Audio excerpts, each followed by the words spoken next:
Okay. And political. Wife one, wife two, because my wives won't just be wives. They're going to be workmates. We're working, we're building.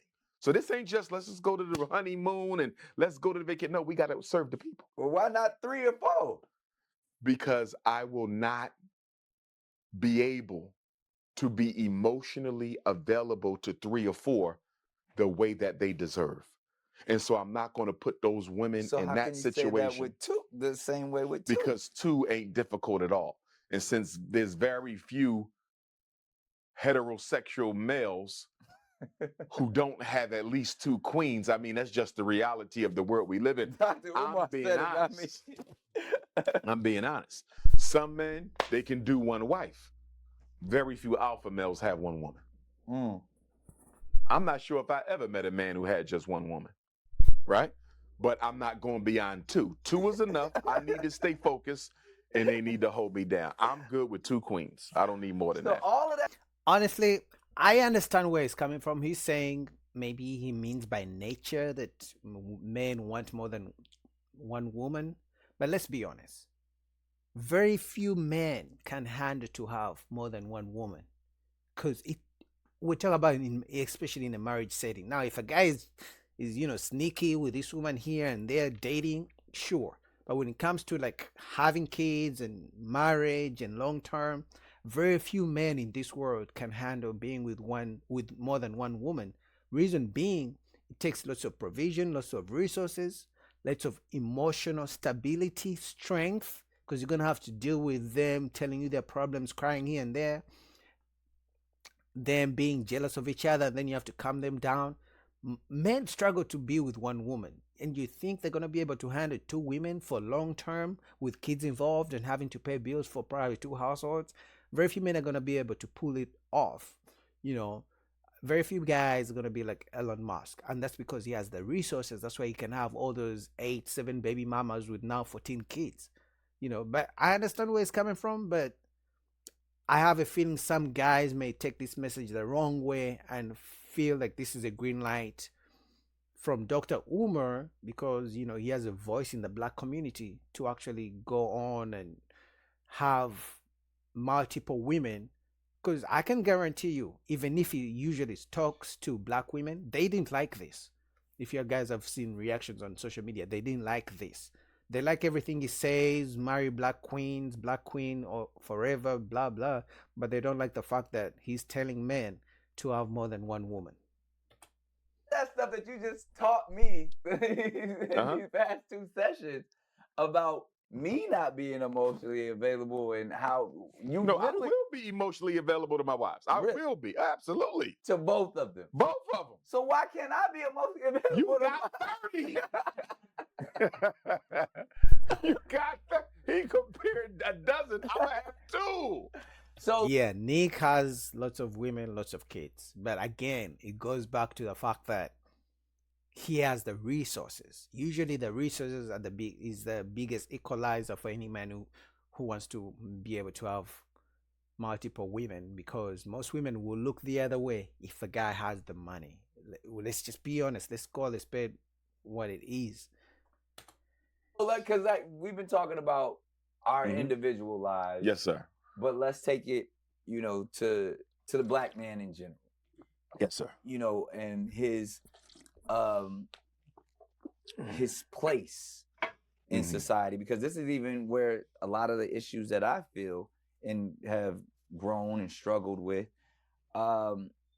is who am I in society, specifically when it comes to the black woman. I mean, I sit across on this couch from many different black women, psychologists, therapists, who speak of what we should be to the black woman.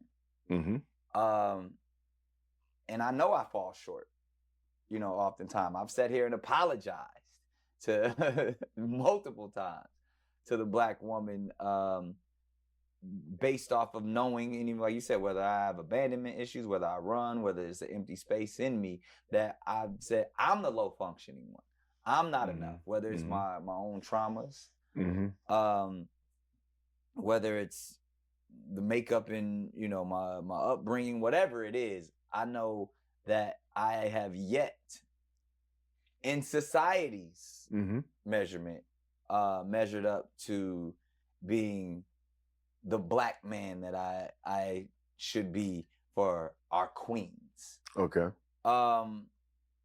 How can, or what would be your advice to this generation's black man that is trying to get it right, is wanting to do, but is faced with all of the obstacles, the demons, the traumas of these ideas that we've been taught, that, you know, being a player is cool, having 30 women is cool, the king complexes that we assimilate to say, well, as long as I'm making enough money and I got all these women desiring me, why shouldn't I have them all? Because these are the things that, you know, are passed down within our culture. I think for number one, black men, we as black men have not fully appreciated what a black woman is. I don't think we fully appreciated it. I think we have reduced our sisters down to the level of sexual objectification. I don't think we honor the wit or the wisdom or the wherewithal of black women. I don't think we see them in their divine genius. And I think that because we have sexually objectified them so much, we have lost out on the types of support that she could give to us. All right, right there, I disagree with him because men didn't just wake up one morning and start sexualizing women. It all came from the sexual liberation movement, whenever that started, or whenever the pill, the contraceptive pill came around. Because even today, there are some women. If a man says, "Hey, I don't like how you're dressed. It's too revealing, whether social media or nothing," women call you insecure for wanting a woman who's well dressed. So who's really sexualizing who? They shame and attack, and they call it toxic, and they call it insecure and misogynistic. If a man tells a woman, you're dressed too revealing, they call you insecure. They say you can't handle a strong woman who can leave her body, her choice.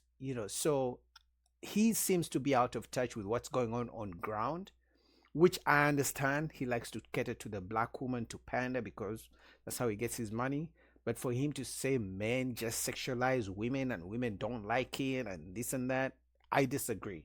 Do some men sexualize women? Yeah, for sure. Do some women like to do it themselves? Yeah. We're talking Cardi B, Mega Stallion, Nicki, whoever, now we have Sexy Red. They do it themselves.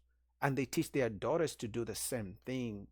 So, and then if some men speak up and they're like, don't dress like that, don't teach young girls like that, they're like, oh, you can't handle us, you can't handle our strength. Our strength is in our beauty, is in our sexuality. We can do and dress how we like. It's empowerment. So that's why I disagree with him on that. But shout out to Nick Cannon and Dr. Umar for having this conversation. What do you guys think about that? Link down below to the full video.